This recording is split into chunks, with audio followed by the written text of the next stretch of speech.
Andrew Tate has recently been platformed by some of the biggest streamers and podcasters, causing his popularity to increase by a lot. Start drinking this. I do. You gotta start drinking sparkling water, and you'll know. That's his woman, so she wants to do OnlyFans. She owes him some money because she's his. Yes, that's what I said. Well, that's crazy. You think if a man... On the surface, you might think he's just another brain-rotted misogynist, saying things that his women-hating audience don't often hear in pop culture.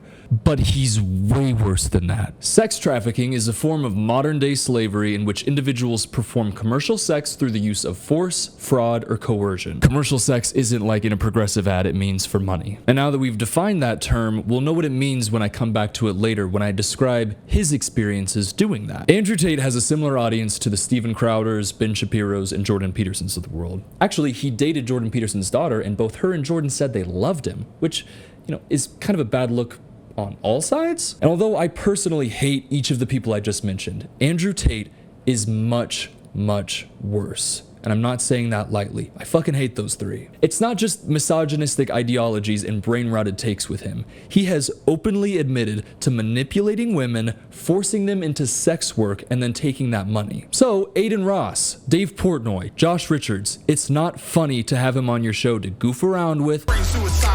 Suicide. Or even to debate. When you debate somebody like that, you're inherently legitimizing their arguments. You're acting like their arguments are arguable. Dave Portnoy at least pushed back a little bit, unlike Aiden Ross, who is dick riding by definition a sex trafficker.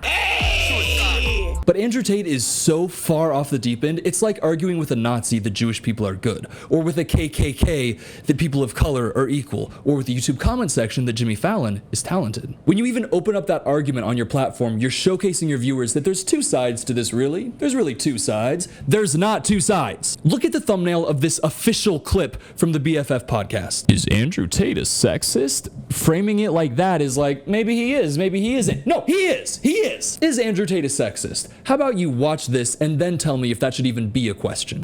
April Baker. That was her name. That was her name. And I was like, you're a hog. So I messaged her. She's like, I'm only 16. I was like, give a fuck. Know about me. 21, I don't care. I have a sister. My sister and I, we don't really talk. We don't talk because she goes to feminist rallies and believes Trump's a racist. I do know how to administer CPR. However, I will not administer CPR unless you're a hot female. I don't even have to fuck you. Forget the sex part. That's a distraction. My dick can stay in my pants. I'll just start beating the shit out of you. How about that? We walk in the bedroom. I start kicking your ass. No sex. No sex involved. But you cry then. Here's a little move. When I grab you by your neck and you start annoying me trying to resist, and I just... I could have let that run for an hour and not have even scratched the surface of his dog shit takes and horrible opinions. Gotta take a breath. He's not just an ugly misogynist who talks to himself on his podcast. He has also openly admitted to doing things that fit the literal definition of sex trafficking. And I'm saying it like that because I want to make it clear this is not my opinion. This is what Andrew Tate has said. I'm just gonna be dropping facts and logic the Shapiro way. So, the way that he got all of that money that he's constantly flexing and saying that he worked so hard for, yeah, he actually got that by manipulating women, illegally transporting them worldwide, and pressuring them into sex work that they didn't want to do. Oof. Which, as we learned earlier, is sex trafficking. But anyone can just say that. How do you know it's true? How about we look at what Andrew wrote on his own website? I've been running a webcam studio for nearly a decade. I've had over 75 girls work for me, and my business model is different than 99% of webcam studio owners. Maybe because the ones that are different from him aren't sex trafficking. Over 50% of my employees were actually my girlfriends at the time. Of all my girlfriends, none were in the adult entertainment industry before they met me. Okay, so he thinks that that's cool. He thinks that that's power alpha moves. I disagree. Now, on the surface, when you bring this up, all of his fans will go, well, it's consensual. It's literally just consensual. How are you gonna get mad at him for doing something that's consensual? But I have a special gift. Second grade reading comprehension. And when we read this, we can understand that he's saying he targeted women specifically to manipulate them into a relationship. Then they move to Romania and he makes them do sex work and takes the money. Now, what if I told you that just 3 months ago, the Romanian police raided his house and found 2 missing women that he was making do sex work? You'd probably wonder why he's not in jail. Well, the reason he's not in jail is because the case was dismissed. And the stands that eat Andrew Tate's ass will say, that means he's innocent. But, and I hate to bring up OJ, but acquittal doesn't mean innocence. Hey, Twitter world, it's me, yours truly. Hey, Twitter world, it's me, yours truly. Hey, Twitter world. But why am I so set on him being a piece of shit? If they said he's innocent and I wasn't there, who am I to judge?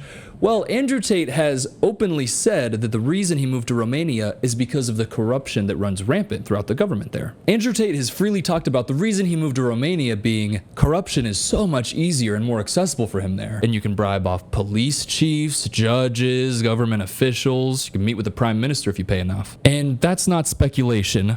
Let's roll the clip where he says all that shit himself. I probably shouldn't say this on the internet, but I'm going to. Romania is completely corrupt from head to toe, right? One of the reasons I love living there so much is because I'm at the very top echelon of society. If I need to speak to the prime minister, I can make that happen, right? I can't do that in the West, yeah? So we went and met with some members of parliament, and they're like, well, it's not us, it's European Union directed, all of this COVID lockdown garbage. They knew COVID was a scam. They knew it. Everyone knew it. European Union told us to. They gave us billions in relief funds, bribes to listen. So we can't really open them. You can open them if you don't put the outside lights on and you just like on the sly. So I did a deal with them to open them on the sly and pay bribes. So I was open for like the first month with bribes, but the bribe kept going up because it's Romania, right? The police chief would come. He wants some. And the police chief would call his mate, who's the fucking, I don't know, fire inspector, some jackass, he'd come. Then the alcohol licensing man would come. It was just like everyone's got on the phone like, hey, this casino's still open. They'll pay you to go away. So before you know it, every 5 minutes, someone's in the door for money. And we weren't making money, so we had to close down. So we've been closed we're still closed to this day. In other countries, anyone with money and some basic social skills and some nice friends can play the game. If we're going to accept that every single system on the planet is corrupt, why would you live in a place where you cannot access the corruption? So now how consensual does all this feel?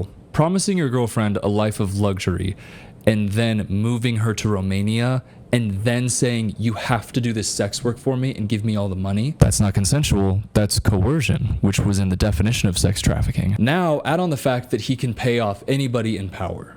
The women legitimately fear for their lives and what would happen to them if they said no. So he himself has admitted to lying to women about the nature of their relationship, moving them to Romania with him, and then getting them to do sex work which they previously didn't want to do, and then give him the money.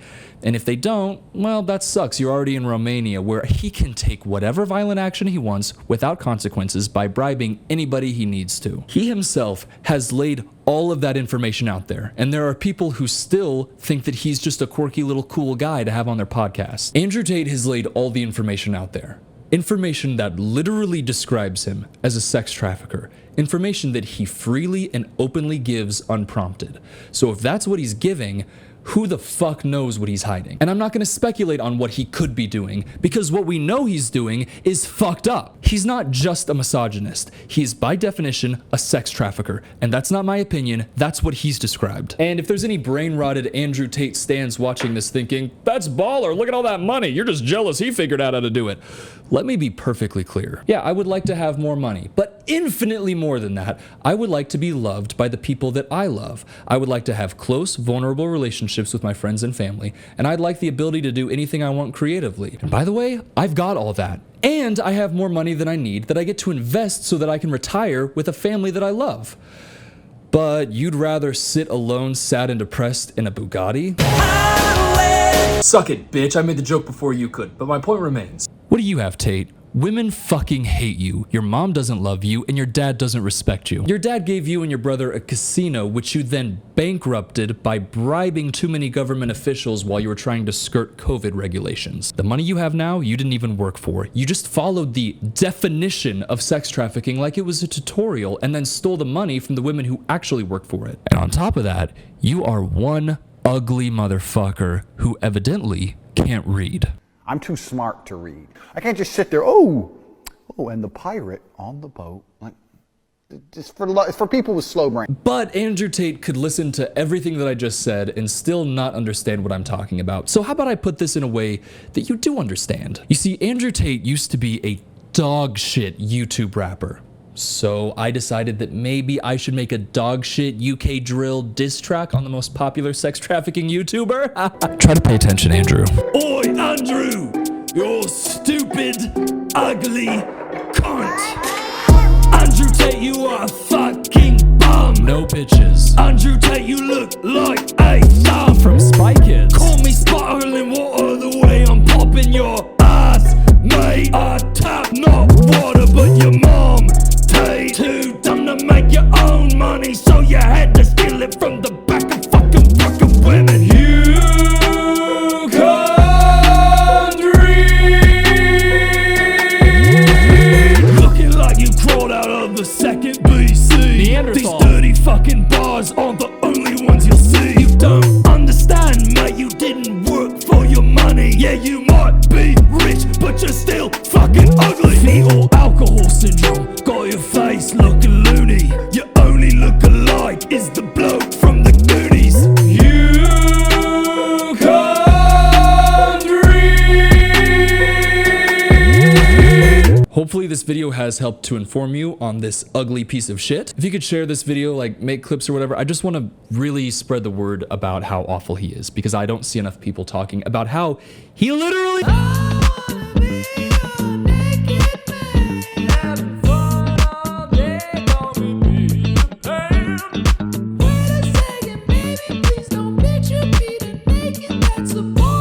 That's a little